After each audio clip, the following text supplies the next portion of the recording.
Selamat pagi semua, Oma dan Opa, Bapak dan Ibu, saudara sekalian yang dikasihi dalam Kristus. Kembali lagi bersama dengan saya Ibu Susi dan hari ini bersama dengan Mbak Harto dalam acara Oke hari ini Orang Kudus hari ini. Kembali lagi Mbak Harto, kita luar biasa sekali. Hari ini kita akan menceritakan tentang Santo Stanislaus Ya. Costa, 13 November 2022 sebagai pengaku iman. Oke, silahkan Mbak Harto. Stanislaus ya, namanya bagus ya. Bagus sekali. Iya, dari kata Stan mungkin bahasa Inggrisnya, walaupun dia bukan orang Inggris. Kemudian dia artinya itu, maksudnya itu adalah mencapai suatu yang mulia, ya, maksud kemuliaan. Sehingga semboyannya juga begitu. Semboyannya, saya lahir untuk yang luhur. Nah, ada bahasa Latinnya, tapi untuk apa ya? Nah, saya lahir untuk sesuatu yang luhur. Nah, itu semboyan dia. Nah, dia itu lahir bukan di Inggris, tapi di Polandia. Oh, di Polandia. Mengingatkan apa Polandia, Bu Susi? Benderanya yang sama dengan Indonesia terbalik. Iya betul. Kalau merah putih itu Indonesia, kalau dia putih merah, ya betul. Nah, juga mengingatkan kita pada Santa Faustina. Ya. Santa Faustina. Yang sejak kecil ingin menjadi biarawan sebetulnya dia. Tapi tidak diucapkan sebagai biarawan, tapi dia suka pada religius atau religiositas karena kata bedanya ya. Kemudian oleh ayahnya dia disekolahkan di sekolah SY di Wina yang baru saja dibuka. Karena semua sekolah SY itu bagus-bagus, seperti juga di Jogja. Di Jogja juga sekolah SY itu seperti sekolah tinggi kateketik. Ya. Ketika dia sekolah di sana, ingin masuk di seminari SY itu. Kemudian, aduh enggak bisa. Kenapa enggak bisa?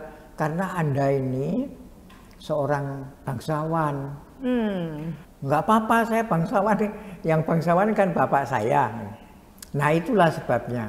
Kemudian ternyata sekolah itu dulu pernah ada seorang siswa atau mahasiswa yang masuk. Dia anak bangsawan. Ketika diterima, orang tuanya dan familinya datang marah-marah.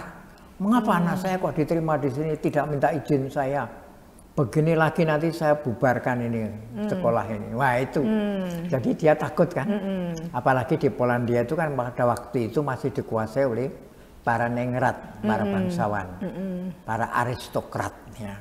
Lalu dia pergi ke itu, Augsburg itu yang sekarang di Jerman itu ya. Ketemu dengan itu Petrus Canisius, karena dia prior dari SY, Societas Jesu. Yes. Kemudian sampai di sana dia minta supaya ya coba kamu sekarang coba belajar dulu di sini beberapa hari. Saya lihat bagaimana kamu sungguh-sungguh ingin menjadi imam di sini. Dapat berita dari Wina bahwa kalau anak aristokrat, anaknya bangsawan, itu nanti resikonya nanti orang tuanya marah-marah, nanti bisa dibubarkan. Lalu Petrus Canisius kan sebagai seorang prior itu ketuanya dari satu kongregasi ya. Lalu memanggil Stanislaus. Stanis, kamu sungguh-sungguh ingin menjadi imam SY, Societas Jesu, Yesuit, menjadi Yesuit.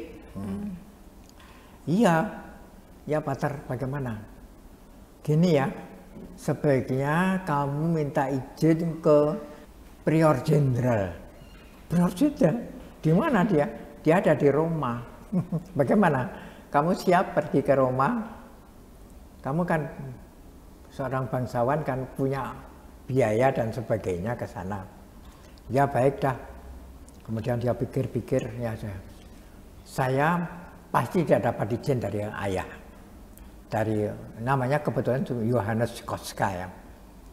Saya pasti tidak diizinkan. Lalu dia mencoba jalan kaki. Bayangkan tuh, dari Wina, dari Oxford ya, waktu itu sudah di Oxford, mau ke Roma. Jalan kaki, tidak punya pelindung, tidak punya bekal, ya. Tapi karena sungguh-sungguh, niatnya sungguh-sungguh, Tuhan mengizinkan. Ya. Mengizinkan dan ya namanya anak Tuhan ya, dia ditolong oleh Tuhan dengan, menurut saya mujizat itu ya, bisa jalan terus saja jalan, akhirnya sampai di sana, lalu ketemu dengan itu Franciscus, Prior Jenderalnya itu, Franciscus namanya. Dia menceritakan sejarahnya, ketemu juga Petrus Canisius dan sebagainya. Baik, kalau begitu kamu sekarang ke novisiat di Andreas, jadi di biara Andreas. Sana apa? Sambil kamu memperkuat tubuhmu, kamu kelihatannya kamu kelelahan. Gitu. Nah, kemudian dia berada di biara itu menjadi contoh bagaimana dia hidup religius. Padahal dia masih muda, masih umur 17 tahun. Jadi dia sampai dipuji itu oleh kepala novisiatnya itu. Kemudian dia berdoa itu. Tapi karena dia ya itu mungkin kehabisan tenaga ya. Akhirnya jatuh sakit. Ketika dia sakit, aduh gimana? Semua kan sedih, ikut sedih-sedih. Oh dia tuh ya anak Tuhan yang luar biasa. Dia membuat surat dalam keadaan sakit. Itu sakitnya itu tanggal 10 Agustus. 10 Agustus. Lalu ketika dia sakit, dia mengirim surat kepada Bunda Maria. Bunda Maria, lalu kepada Bunda, saya ingin mengantar Anda untuk naik surga. Nanti pada hari tanggal Anda, Bunda naik ke surga. Tanggal berapa itu? 15 Agustus. 15 Agustus. Jadi nanti tanggal 15 Agustus saya ingin mengantar Anda. Ingin mengantar Bunda ke surga. Betul jam 4 pagi ya. Sudah tanggal, berarti sudah tanggal 15 dia meninggal. Luar biasa. Jadi kalau saya bisa seperti itu, kepengen saya bisa tahu ya. Meninggalnya. Dia baru berumur 18 tahun. Jadi kita bisa lihat sekarang ada apa? Stanislaus. Kemudian bisa lihat Tarsisius yang masih juga muda. Kemudian Mayela itu, ya toh. Kemudian anak-anak yang dibunuh oleh Herodes. Itu kan semua orang-orang suci yang masih muda. Jadi untuk menjadi orang kudus itu tidak harus menunggu sampai tua. Bagaimana gereja ini melihat bahwa bisa menjadi santo? Ada untuk beatifikasi, kanonisasi, itu ada mujizat-mujizat yang ada, yang apa? Yang menjadikan dia seorang santo, atau pertamanya seorang beato lalu naik menjadi santo, begitu saja. Jadi untuk menjadi santo itu ada tingkat-tingkatannya ya. Yang pertama itu hamba Allah dulu, kemudian orang yang terhormat, nah, kemudian beato, kemudian santo, ya, begitu. Ya. Jadi ini adalah cerita tentang Stanislaus Kostka dari Kostka dari Polandia. Keluarga Kostka dari Polandia. Ya, seorang bangsawan yang mau hidup menjadi anak Tuhan yang luar biasa. Yesuit, dengan perjalanan hidupnya yang luar biasa sampai akhir meninggalnya pun dia masih bisa minta supaya dia ikut bersama Bunda Maria naik ke surga. Luar biasa sekali ya, Mbak Harto ya. Oke, terima kasih sekali. Dan perlu ditambahkan di sini bahwa tadi saya mengatakan sekolah Yesuit kan bagus-bagus ya.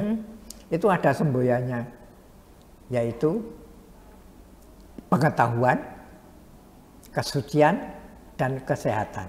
Ya, luar biasa sekali Mbak Harto, terima kasih untuk pagi hari ini. Sebelum kita tutup acara hari ini, marilah kita berdoa bersama. Berdoa. Dalam nama Bapa dan Putra dan Roh Kudus. Amin. Santo Stanislaus Costa, doakanlah kami. Kemuliaan kepada Bapa dan Putra dan Roh Kudus, seperti pada permulaan, sekarang, selalu, dan sepanjang segala abad. Amin. Dalam nama Bapa dan Putra dan Roh Kudus. Amin. Sampai jumpa kembali di acara Oke hari ini, Orang Kudus hari ini yang berikutnya.